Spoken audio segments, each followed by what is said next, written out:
Қайырлы кеш. Қалайсыздар? Прямойымда 5 минут ерте бастадым. Бүгінгі тақырып өте маңызды. Сабағымды бастай берейін. Аты жөнім Жұмаша Фарида. Oriflame компаниясының ашық саттағы директорымын. Oriflameге келгенмен 1 жыл уақыт болды. Жалпы барлығымыз білеміз, онлайн бағытта өте қарқынды дамып жатыр Oriflame.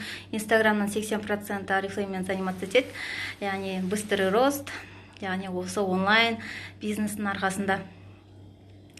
Менде өзімнің сабақтың тақырыбы жалпы Инстаграм дамытудың маңыздылығы. Осы тақырыпта сіздермен тереңірек, толығырақ айтып өтетін боламын. Бүкіл сұрақтарыңызды қойып, активно қатысып отырыңыздар. Жалпы өзім Oriflameге келгеніме 1 жыл болса да, былайша круг бөлінеді ғой, теплый круг, холодный круг, сол холодный кругпен өскен лидерлардың бірімін. Яғни Инстаграм арқылы, Инстаграм лично брендімді дамыту арқасында мен осылай жетістікке жеткізіп отырмын. Oriflameге тіркелгеннен уже теплый кругтарының біреуі тіркелмеген, отказ берген барлығы. Сіздерге де сондай бар шығар. Сондықтан холодный рынокқа шықтық. Былайша айтқанда холодный кругпен жұмыс жасадық. Аллаға шүкір, бөтен адамдар болса да алға қойған мақсаттар айқын, қаншама лидер командада активный қыздарымыз келді. Аллаға шүкір. Осы Инстаграмның арқасында. Сол Инстаграммен жұмысты қазір бастап сіздерге үйрететін болам. Жалпы Инстаграм бренд дейміз, лично брендтеріңізді дамытыңыздар дейміз. Араларыңызда новичоктар болса, ол не ол? Қалай жасайды Инстаграммен жұмыс, не істеу керек деп сұрап жатқандарыңыз болса, осы жөнінде толық айтып өтеміз. Барлықтарымыздың рекрут чатымыз бар. Спонсорларыңыз күнде сабақ өтіп жүрген шығар. Инстаграмды дамытыңыздар, бүйтесін, сөйтесін, неше түрлі ссылкалар жібереді. Бірақ көбіміз өтіп кетеміз, мән бермейміз. Бірақ ең маңыздысы осы Инстаграм бренд сіздерге көмек береді рекрут жағынан. Сондықтан бастайық сабағымызды. Қыздар уже жиналып біткен шығар. Жалпы мен сабағымды бастамас бұрын онлайн бизнес пен офлайн бизнестің айырмашылығын айтып өтейін сіздерге, толық түсінікті болу үшін. Жалпы Oriflameге тіркелдім 2012-2014 жылы 2 рет тіркелдім.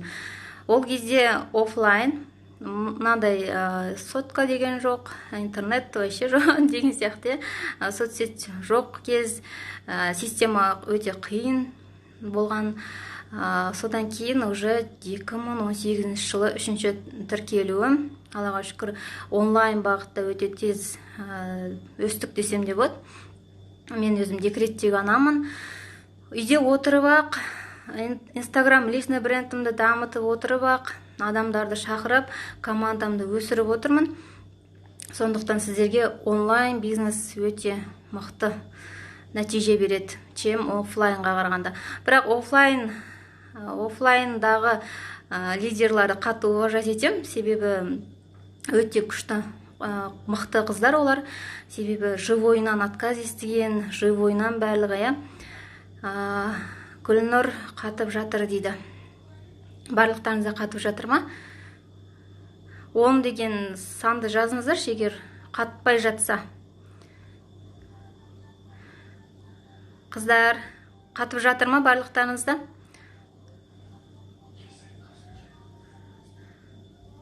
Қыздар. Барлығы естіліп тұрған сияқты. Ешкім жауап берген жоқ. Енді дұрыс. Сөйсе болды, түсіндім, қатып жатқан жоқ. Ары қарай, осы онлайн бағытты, былайша айтқанда, отказ естімейтін, отказдан қорқатын адамдарға өте қолайлы деп ойлаймын. Себебі өзім өте тұйық адам болғам.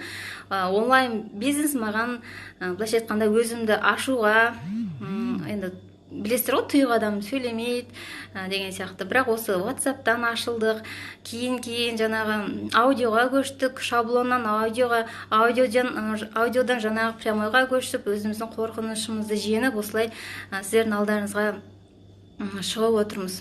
Яғни онлайн бизнес өте қолайлы. Қазір менің бала шағам қасында отыр, ал мен сіздерге сабақ өтіп жатырмын деген сияқты. Ешқайда шығудың қажеті жоқ ол үшін. Проезд құртып дегендей.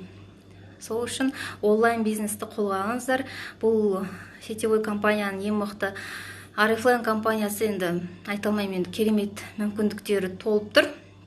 Ал соны тек қана қолдансақ болды. Сондықтан сіздер ең күшті, ең дұрыс жолдастар. Алаң қалауымен келіп отырсыздар. Енді көп созып аузымды былайша айтқанда іске кірісейік, сабақты бастайын. Что-то көп сөйлеп кеттім мен. Инстабрендке бірнеше не керек, соны айтып түсіндіреміз қазір. Сіздерге түсінікті болу үшін сіздер парақ, ручка деген сияқты, или блокноттарыңызды алып жаңағыдай жазып алыңыздар. Ең бірінші сіздер инста парақша ашқан кезде барлықтарыңызда инста парақша бар, ешкімде жоқ деп ойламаймын. Новичоктар енді келсе спонсорларыңызға айтып, инста парақша қалай ашады, инста парақша ашу деп қояғы. Спонсорларға айтыңыздар, ашу білмесеңіздер, үйретіңіздер деп талап етіңіздер. Себебі спонсор міндетті сіздерге барлығын үйретуге. Білмеймін, түсінбеймін деп отыра бергеннен гөрі сол сұраған дұрыс. Енді инста парақшаның ссылкасын мен сіздерге жібере алмаймын, оның барлығын спонсорларыңыздан сұрайсыздар. Жалпы мен сіздерге поэтапно не істейсіздер соны жазып көрсетемін. Қазір мынаның барлығын скриндап алсаңыздар да болады негізі. Одан кейін біз парақша ашып алғаннан кейін келесі екінші движение дейма, екінші қадамымыз біздің бизнес аккаунтқа өтесіздер. Бизнес аккаунтқа міндетті түрде аккаунтқа өту. Түзу көрініп тұр ма? Қисық емес қой, анық көрініп тұр ғой барлығы. Осының барлығын жазып алыңыздар. Бизнес аккаунтқа өтпей сіздер личный брендтерді дамыта алмайсыздар. Себебі парақша ашу мен бизнес аккаунтқа өту ол өте екі түрлі нәрсе да. Сондықтан оның да ссылкасы бар. Ютубтан да қарасаңыздар болады. Жалпы барлығын үйренем деген адамға ол шынымен де бәрі дап-дайын ғой. Просто желание керек и все. Енді профильді безендіруге көшеміз. Енді ең маңыздысы осы үшінші пунктте. Профиль безендіреміз. Профиль деген не ол, өз барлығын қазір түсіндіремін сіздерге. Уже қол дірілдеп жатыр. Бірінші рет осылай сабақ өтіп жатырмын. Так, мына жерді былай сызып қояйық. Профиль безендіру, қараңыздар. Инстаграм парақшаңыз деп ойлайық мына жерді. Сіздің аватарыңыз тұрады дөңгелек. Аватардан бастайық бірінші. Аватар деп жазып қояйық. Бұл қандай болу керек? Жеке өзіңіздің суретіңіз мына жерде тұру керек. Біреудің бала шағаңыздың шұбырған мынандай фотосы емес, тек қана өзіңіздікі. Жақыннан түскен, артқы фоны әдемі, анық түскен фотоңызды әдемілеп осы жерге қойып қою керексіздер. Бұл личный бренд, яғни біреу сізге подписация етіп жатқан кезде кімнің парақшасына тіркеліп жатқан көру керек. Біреудің суретін или шынымен де бала шағаңыздың шұбыраған суретін қоюдың қажеті жоқ. Ең басты қателіктер сол. Енді аватарға только өзіңіздің суретіңіз қойылады. Оны түсіндік. Келесі уже мына жерде публикация тұрады. Сіздің мысалы менде 1024 деп қоя саламыз ба, или публикация деп тұрады. Ол уже сіздің қанша пост алғаныңыз осы жерде тұрады. Келесі мына жерде подписчики. Бұл сізге кім тіркеліп жатыр. Соның барлығы көрініп тұрады. Менде мысалы 11.700 сондай подписчиктер бар. Оны қалай жинап алдым, соның барлығын қазір түсіндірем. Жалпы осы сізге көп болу керек, өте көп болып көрініп тұру керек осы подписчик деген нәрсе. Ал мына жерде подписки тұрады. Подписки. Ол сіз тіркелген. Менде жетеу ғана. Мен тіркелген адам жетеу ғана. Себебі мен отписка жасап отырам. Қараңыздар. Қайсысы әдемі көрінді? Мынау әдемі или мынау әдемі? Или сіздер подписка жасай бересіздер, жаңағы адамға тіркеле бересіздер. Мысалы, ең көбі дейік Инстаграмда 7500. Ол енді лимит, Инстаграмның лимиті. Сіздер подписканы 7500-ден асырмау керексіздер. Қараңыздар. Әдемі көрініп тұр ма? Сізге тіркелген адам нені көреді бірінші? Мынаны көреді. Мынау көп болып тұр керек сіздерде. Мынаған қарағанда. Мынау вообще жоқ болса, вообще күшті. Жетақ болып тұрса вообще күшті. Себебі жаңағыдай, мына күшті парақша екен, мынаны көп тыңдайды екен, тыңдаушылары өте көп екен деп сіздерге подписаться етіледі. Ал енді сондықтан осыны көбейтіңіздер, барынша көбейтіңіздер, и отписка міндетті түрде жасау керексіздер. Чтоб мынау аз болып тұру керек. Енді новичоктарға айтып жатырмын да, себебі менде бастаған кезде 3000 подписчик болған менде. Подписка жасағанымның арқасында да. Ал енді оны күнде жасамасаңыздар, сізге кім подписаться етіледі. Сондықтан өздеріне жұмыс жасау керексіздер бұл жерде. Жалпы осы енді мына жерде профиль безендіреміз. Мына жерде әдемі шрифттер болу керек. Мысалы, Абай қызы Фарида. Енді әдемі мынандай әдемі шрифт таңдау үшін сіздерде арнайы спонсорларыңызда осындай шрифт көрсететін не бар, ссылка бар. Соны сұрап алыңыздар, міндетті түрде әдемі болып көрініп тұру керек, выделяться етіп тұру керек сіздерге. Просто так қарапайым шрифтті пайдаланбаңыздар. Мынау екеуі анық көрініп тұру керек. Осыған мән беріңіздер, неше түрлі шрифттерді қолдану арқылы. Одан кейін профиль. Мен кіммін деген сұраққа жауап беру арқылы сіздер соны жаза аласыздар. Мен кіммін? Міндетті түрде сол сұраққа ойланып, кішкене мән беріп қараңыздар. Енді қараңыздар, мен қалай жаздым? Мен парақшамды көрген болсаңыздар, көрген қыздар болса, мен басында былай жаздым. Декреттегі анамын, как всегда. Кейін ол актуальный болмады. Себебі декреттегі ана көп, мынау деген сияқты. Мен просто саяхат, командам активный деген сияқты сөздерді жаздым, болды, и все. И командама қосыл деген нәрсе жазып қоям бүйтіп. Чтоб кірсін, көрсін деген сияқты. И міндетті түрде, мына жақта көрініп тұр ма? И міндетті түрде мына жерде WhatsApp ссылка болу керек сіздерге. WhatsApp ссылка. Оны да спонсордан сұрайсыздар.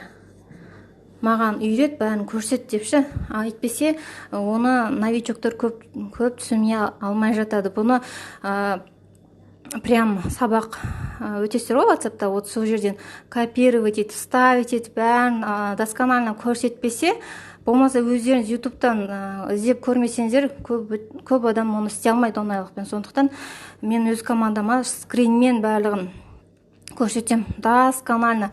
Мынаны басас, ананы басас деп, жаңағы маған активный қыздар керек. Себебі маған сауатты менеджерлар керек. Мен оларды былай басасын, айтасын деп жаңағы үйретпесем, олар қайдан үйренеді? Егер мен айтпасам, мен ерінсем, мен қайдан активный партнер табам? Сондықтан сіздер ссылканы көп адам, жалпы біз қазақ деп айтпай ғой, бүкіл Инстаграм еріншекпіз ғой. Мына жерде сіздің жай ғана WhatsApp номеріңіз тұрса, ол сохранить етіп, оны нетіп жүрмейді. Сіздің WhatsApp ссылкаңыз тұрмаса, оны басатта кіріп, не жұмыс деп сұрау үшін. Сондықтан осыны жасап қойсаңыздар болды. Самое главное сол. Осы профиль безендірудегі менің айтпағым, осыны әдемілеп скриндап алыңыздар қазір. Сіздерге міндетті түрде керек болады, новичоктар. Енді менеджерлар бұның барлығын біледі деп ойлаймын. Просто новичоктарыңызға осылай барлығын досконально түсіндірсеңіздер, олар алып кетеді деген ойдамын. Скриндап болдыңыздар ма? Өшіре берем. ссылканы қосу барлығын спонсордан сұрайсыздар, себебі WhatsAppта ғана өтіледі бұл сабақ. Просто мен сіздерге поэтапно былай не білу керексіздер, соны түсіндіріп жатырмын. Жалпы болды, өшіре берем онда. Профиль безендірудегі осы полный қателіктер жіберіп жүрмеңіздер. Мысалы, мына жерде профильде Oriflame компаниясы деп жазбаңыздар. Rich Life жобасының менеджермін немесе лидермін деп міндетті түрде жазу керексіздер. Новичоктар айтпесе Oriflame компаниясын шақырамын деп қойсаңыздар, болды. Сізге ешкім тіркелмейді, ешкім жазбайды. Сондықтан осындай қателіктерді жібермеу керекпіз. Келесі пунктке барайық. Келесі бізде актуальный дейді. Актуальный дегенді бірінші не ол деп мен кәдімгідей ойланғам. Ол не нәрсе деп. Сөйтсем, мына профиль тұрады ғой. Профиль тұрады.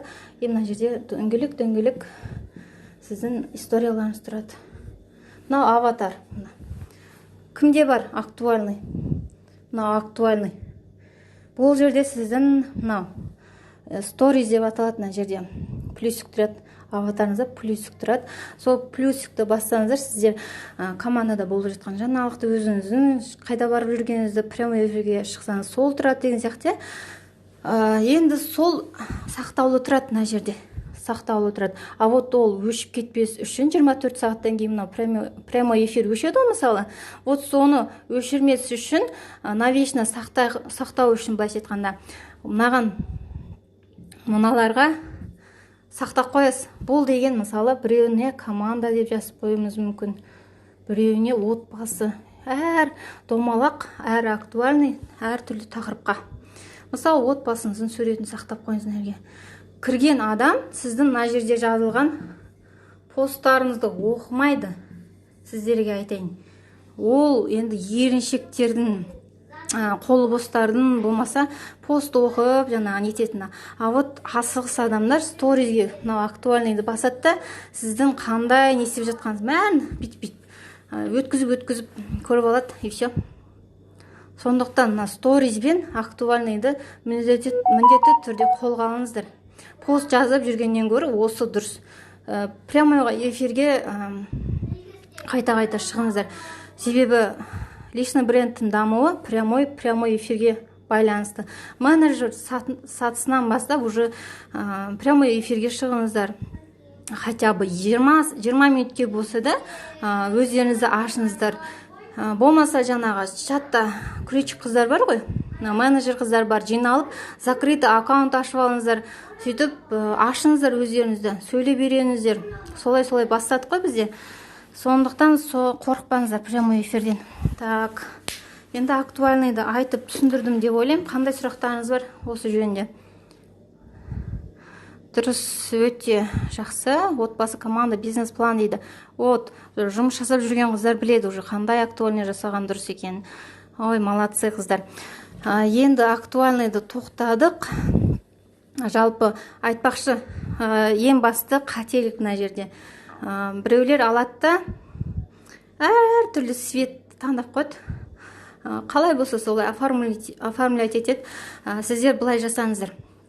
Мынау актуальныйды жасаған кезде бір ғана тонмен жасаңыздар. Бәрі 5 дөңгелек бар ма, 5 актуальный, бір ғана светтен команда деп жазылып тұр ма? Мына жерде де команда деп жазылып тұру керек. Ол Snapchat деген текст жазатын программа бар арнайы. Осы сонымен жазып әдемілеп қойып қоясыздар. Әр түрлі свет не надо қыздар. Өте жағымсыз көрінеді, неаккуратность пайда болады. Сондықтан кірген кезде әдемі нәзік бір светті таңдаңыздар, өздеріңізге ұнайтын, соны жазып қойыңыздар. Самый важный нәрсені айттым актуальный жөнінде. Жалпы Инстаграм дамытып жүрген қыздар болса, мені жақсы түсінеді деген ойдамын.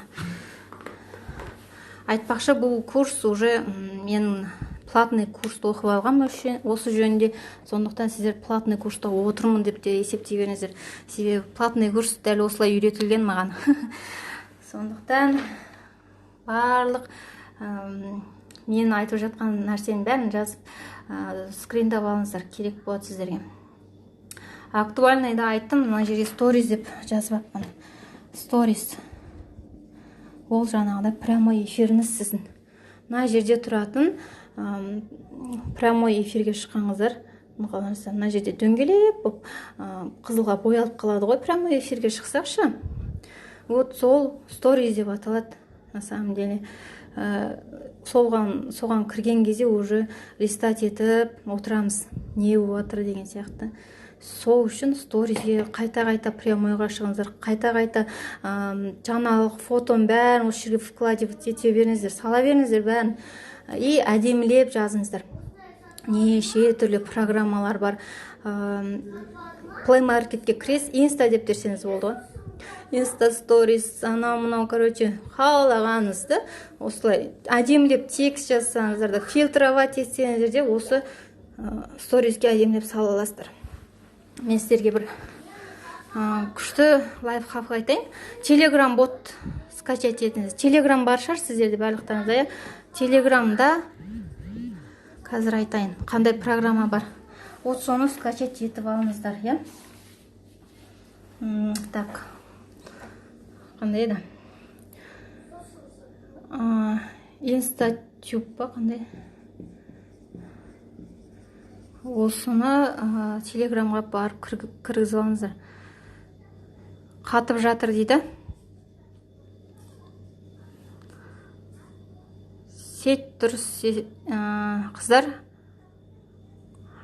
Кімде қатып жатыр? Обратный связь болсыншы қыздар. Қатып жатыр ма? Я сақтаймын қыздар, сақтаймын. Көрініп тұр ма? Сақтаған кезде қатпайды, білесіздер ғой да. Қайттан көріп ала аласыздар. Сет дұрыс емес қыздар. Дұрыс естілмейді дейді. Қайттан кіріп шығыңыздаршы. Қалғандарында бәрі жақсы екен. Қайттан кіріп шығыңыздар қыздар. Менде уақыт шектеулі, сондықтан тез-тез айтып жеткізейін барлығын. Ең бастысы мына жерде осыны скриндап алыңыздар. Осы керек болды сіздерге. Так, енді келесі.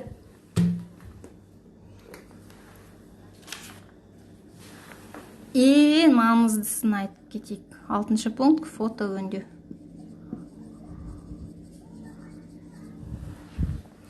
Кім салып жатыр?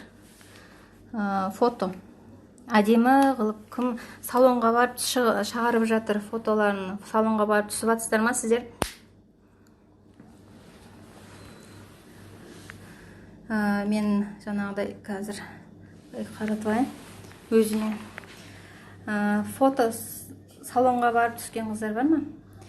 На самом деле мен доходқа шыққан болсам да әлі салонға барып түскен емеспін.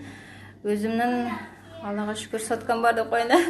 Неше түрлі программаларым бар, оның барлығын фильтровать етіп, әдемі әсемдейтін. Сондықтан менде салонда фотоларым жоқ қой, не салам дейтін қыздарға таңғалам. Фантазия болса болды ғой. Фантазияларың жоқ па, басқа бір программа кіріңіздер, ютубқа кіріңіздер, фото өңдеу деп жазсаңыздар, бәрі дайын ғой. Инстаграмға даже поиске салсаңыздар да бәрі бар ғой. Просто желание жоқ сіздерде. Желание болса бәрін табуға болады қыздар. Үйренем деген адамға еш нәрсе кедергі емес. Фото өңдеу жөнінде айтпақшым. Бұл жерде көп адам тек қана продукция салатын қыздарды айтам.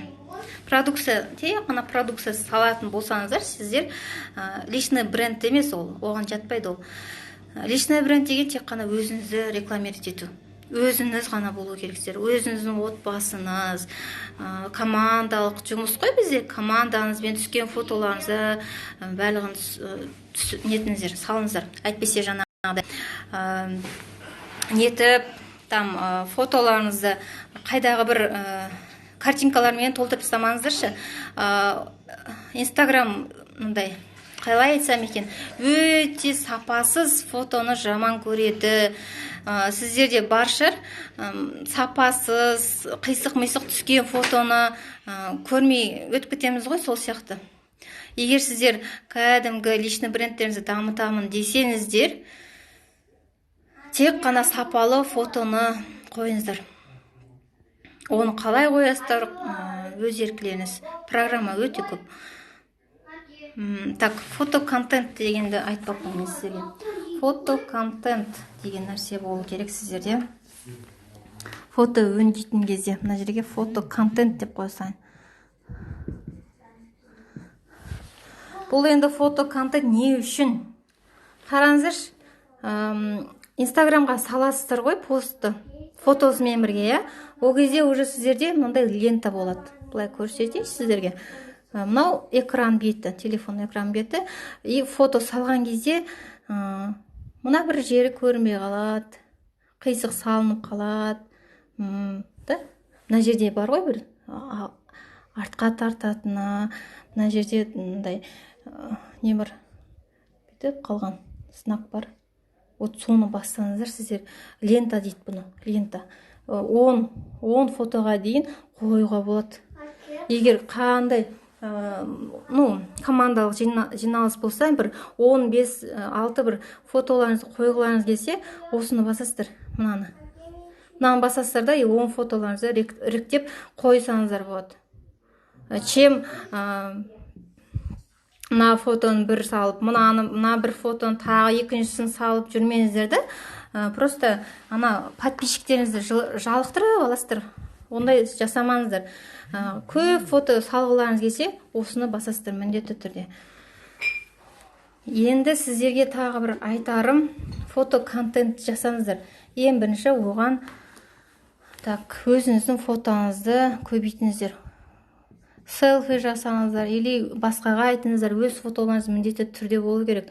Отбасыңыз салған, отбасымен түскен, қайда барсаңыз да, балаңыздың хотя бы оқып атқан төбесінен сурет салып атса, соны қойыңыздар, не істеп атсыздар жалпы? Соны әдемі етіп жазып суретке түсіру керексіздер. Так, үшінші уже командалық фотоны қою керексіздер. Командалық фото. Бұл енді сіздің командада жұмыс жасайтыныңызды, сізге сенім арту үшін, сіздің қандай мықты лидер екеніңізді көрсету үшін, бірақ шұбыртып қоюдың қажеті жоқ. Сол самый главный осы нәрсе. Фотоконтенттегі осы 3 нәрсені жазып алыңыздар сіздер. Жалпы барлығы түсінікті болып жатыр ма, қыздар? Личный брендті қалай жасайым деп жүргендерге түсінікті болып жатыр ма? Фото өңдеуге көштік, енді жетіншісі контент план деп аталады. Контент план деген не ол? Ол пост саласыздар ғой? Мына жерге пост саласыздар, күнде бір пост салу керексіздер. Яғни пост салған кезде біз не істейміз? Қандай пост салам, не салам деп ойланып отырған адамдар. Сіздер егер пост салмайтын болсаңыздар, сіздердің аңдып отырған адам қалай білет сіздің осы жерде жұмыс жасап жатқаныңызды, бизнес бастағаныңызды қалай білет? Егер өмірде не болып жатқанын көрмесеңіздер, сондықтан қыздар пост салатын кезде көп оқыңыздар. Мен мысалы Қуаныш Шонбайдың 2 кітабын сатып алдым әдейі. Сіздер де оқып жатқан шығар, араларыңызда бар шығар осы бизнес туралы кітаптар. Мышлениеңізді өзгертсеңіз, как негізімен мектеп кезінен әдебиетті жаман көретінмін, оқымайтынмын, былайша айтқанда кітап оқыған адам емеспін. Бірақ осы жерге келіп, бизнес кітаптарды оқып, кәдімгідей сөздік қорымды байытып, осылай пост жазып жатырмын. Пост жазғанда сіздер былай жасаңыздар. Азанда немесе бір кеш түнде бәрі ұйықтап жатқан кезде ойыңызды жинақтап, әдейі алдын ала жазып алыңыздар, посттарыңызды. Себебі пост дайын дайындап, бір ойланып, осыны дауыстап оқыңыздар оны, иә. Посттарыңызды жазбағаннан кейін дауыстап, қатесі қай жерде екенін бәрін біліп аласыздар, түзетіп. Сосын қатесіз жазыңыздар, иә. Қалай айтсам екен, бір қазақша жазасыздар да, бірақ орыс әріптермен жазасыздар. Ол вообще ұнамайды маған, себебі бизнес бастаған адам сауатты болу керек, қай жағынан болсын. Әріптерден қате кетпесін, соған өте қатты назар аударыңыздар. Себебі көп адам, мынау қандай адам екенін сіздің почеркіңізге біледі. Почерк деген ол енді қалай ол? Соткада почеркі не істеп ше? Сондықтан қатесіз әдемі қылып жазыңыздар. Пост жазу жөнінде тағы айтарым. Жалпы бәрін айтқан сияқтымын. Так, келесі уже план бойынша келесі уже бізде контент план деген не екен, мысалы аптасына 7 күн бар. Суббота, воскресенье сіздер подписчиктеріңіз көбісі жұмыстан шаша келеді, бір қызық бір нәрсе көргісі келеді деп инстаграмға кіреді ғой. Ал сіздер бизнеске шақырамын, давай ақша табай ғана мынау деп атсаңыздар, ол уже сіздерді алып тастайды ғой, өтіп кетеді. Оларға басқа бір розыгрыш деген сияқты или сұрақ жауап, бір қызықты нәрселерді айтатын болсаңыздар, уже ол миы тынығады, былайша айтқанда. Суббота, воскресенье адамның көңіліне жағатын, миы тынығатын бір нәрселерді старайтесь жазуға. Ал дүйсенбі жаңағы будний дни дейді ғой, жұмыс күндері жаңағы бизнеске шақырам, анау деген сияқты посттарыңызды жаза бересіздер. Уақытымен жазыңыздар одан кейін. Мысалы азанда немесе түнде, или түсте, или түнде, ақпарат көп болған кезде, қай кезде адамдар көп инстаграмға кіреді. Яғни обед уақытысында және кешкілік лайк таймға қатысатын қыздар түсінеді. Негізі белгілі уақытымыз бар. Мен мысалы кешке ғана салам, сағат ровно 9-да салам постымды. Әдейі бір күнде дайындап, соны салып тастаймын. И посттың астында міндетті түрде хэштег болу керек сіздерде. Маркерім қайқайып қалды. Так, міндетті түрде сіздерде хэштег болу керек. Хэштег деген не ол деп жатқан новичок қыздар болса айтайын. Хэштег болу керек. Хэштег қараңыздар. Мынау хэштег былай бөлінеді. Вот, мынан қараңыз. Хэштег деген осы белгі. Решетка, иә? Қараңыздар. Rich life. Так, мен қыздар естіп жатсыздар ма? Мынан қараңыздаршы. Ол бөлек жазылмайды. Пробел ретінде и там тоқтай тұрыңыздар, қараңыздар. Бірге жазылуы керек, иә? Или мынау посттарыңызға қарап, сіздер жазыңыздар хэштегтеріңізді. Мен мысалы бизнес туралы жаздым ба, уже бизнес, мотивация, хэштег сөйтіп посттарыңыздың астында міндетті түрде хэштег болу керек. Себебі так, инстаграмға кірген кезде біз поискке саламыз. Мысалы отзыв жіберетін кезде мен особенно wellness, новейж деп терген кезде сразу шығады ғой публикациялар. Вот соны тез сіздің публикацияңыз басқа адамға көріну үшін міндетті түрде сіздер хэштегпен жазыңыздар посттарыңызға сәйкес. И сіздің де публикацияңыз сол адамға көрінеді. И сіздің постыңыз сол адамға не ұнаса, былайша айтқанда, ол сізге подписаться етіледі. Хэштег өте маңызды. Лайк таймға қатысып атқан қыздарда сол хэштегті жақсылап түсініп алыңыздар. Жалпы так, лайк тайм және гиф дейді. Лайк тайм, гиф. Лайк тайм деген не ол? Бұл хэштег платные бар. Немесе командамен жиналып сіздер өздеріңіз лайк басу, комментарий жазуды қолға алсаңыздар болады. жалпы айына 500 теңге лайктаймға қатысып салған посттарыңыз бар ғой, уақытыңызда 9-ды салдыңыздар деге посттарыңызды, сол лайктаймдағы платный хэштегті алып алып соны комментарийіне жазатын болсаңыздар, уже сіздерді сол хэштег арқылы тауып алады да 100 адам сіздерге мына жерде лайк басып шығады, флажок деп аталады, флажок басып комментарий жазып сіздердің охваттарыңыз көбейеді, сіздер интересныйда жүресіздер. Сондықтан осының барлығын қолға алыңыздар қыздар. Ойыншық емес, бұның барлығы ақша тұратын курс. Сондықтан мына жерде 70 адам бар еді. Значит, бизнес керек емес. Бизнес керек болса, сіздер до конца отыратын едіңіздер. Өте өкінішті. Мен уже сақтағым да келмей қалып, себебі құнды сабақты тыңдамау енді өкінішті меніңше. Жарайды. Кеттік ары қарай. Дайрект деп аталады ғой. Дайрект, яғни инстаграмда сіздер қаншалықты хат жазасыздар. Қазір актуальный емес, білесіздер, біреуге спам жіберу, смс тарату деген нәрсе.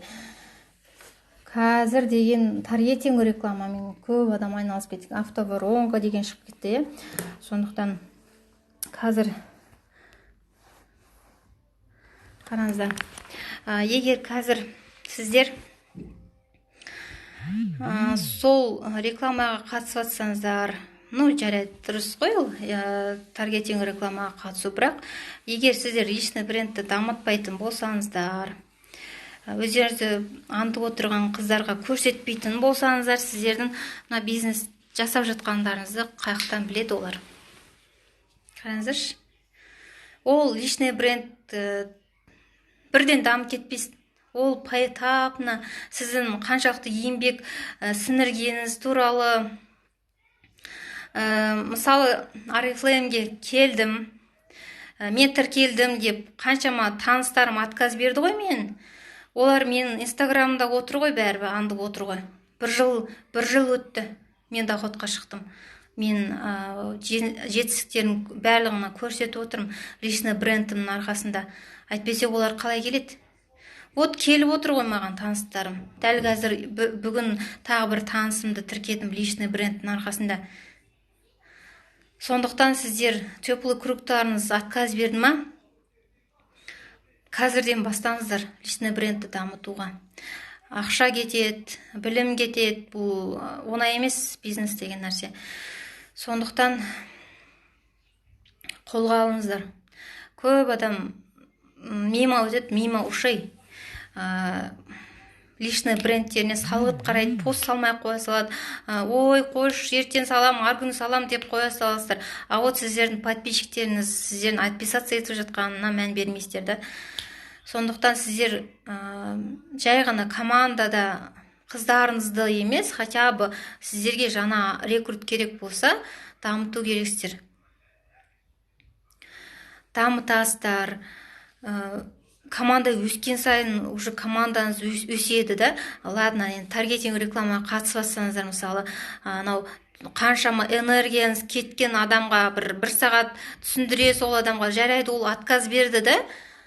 И сіз айтасыз қой, жылы сөзбен қоштасасыз, жарайды, онда сіз ойланыңыз, міне менің инстаграм парақшам деп бере салсаңыз, ол сізді аңдайды, по-любому аңдайды, и сонымен келеді ғой ол рекламадағы адам.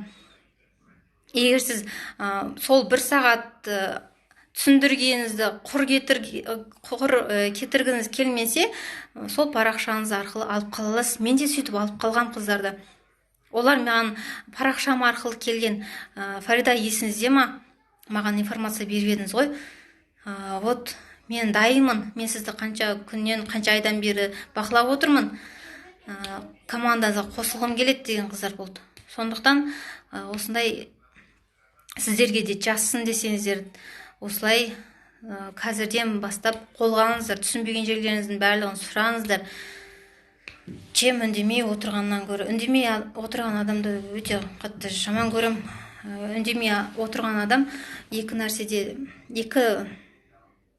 қалай айтсам екен, ода екі нәрсе. Или ол бәрін білет, или түк білмейді. Сондықтан қайсына жатасыздар, соны барлығын сұраңыздар. Спонсор сізді доходқа шығарам деп тіркеді ма, ол міндетті сізге барлығын түсіндіруге. Так, тағы да бір реклама жасап кетейін. Мен платный үйретем барлығын. Инстаграм брендті егер қаласаңыздар, айына 1000 теңге төлеп менің чатыма қосыла аласыздар деп қойын да. Осылай досконально үйретем. Так, жарнама жасап үйреніңіздер, қыздар. Қай жерде жүрсеңіздер де. Былайша айтқанда сабағым бітуге таяу, бірақ былай мұжып айтатындай сабақ емес. Көріп отырсыздар, барлықтарын түсінікті болды ма, жалпы айтқандарым? Қандай қателіктер болды сіздерде? Лично бренд туралы қандай сұрақтарыңыз бар, тағы соның барлығын айтып отырыңыздар. Рекрут депозит деп айтады ғой. Қанша информация бересіздер адамға, сол түбінде келет, бір жыл андып келе ма, бір айдан кейін келе ма, ол уже уақыттың еншісінде. Поэтапно күнде дамытып отырсаңыздар болды. Қазір Инстаграмның қарқынды дамып отырған кезеңі, сондықтан бұл білмеймін, енді Инстаграмнан кейін тағы не шығатынын. Бірақ осындай мүмкіндік бар кезде пайдаланып қалыңыздар. Ойланып, бақылап, қойшы не қылам деген сияқты әңгімелерді қойып іске кірісіңіздер. Так, жалпы барлығын айттым. Сабақты сақтаймын. Жалпы сіздерге айтқым келген барлығы осы. Сәттілік сіздерге.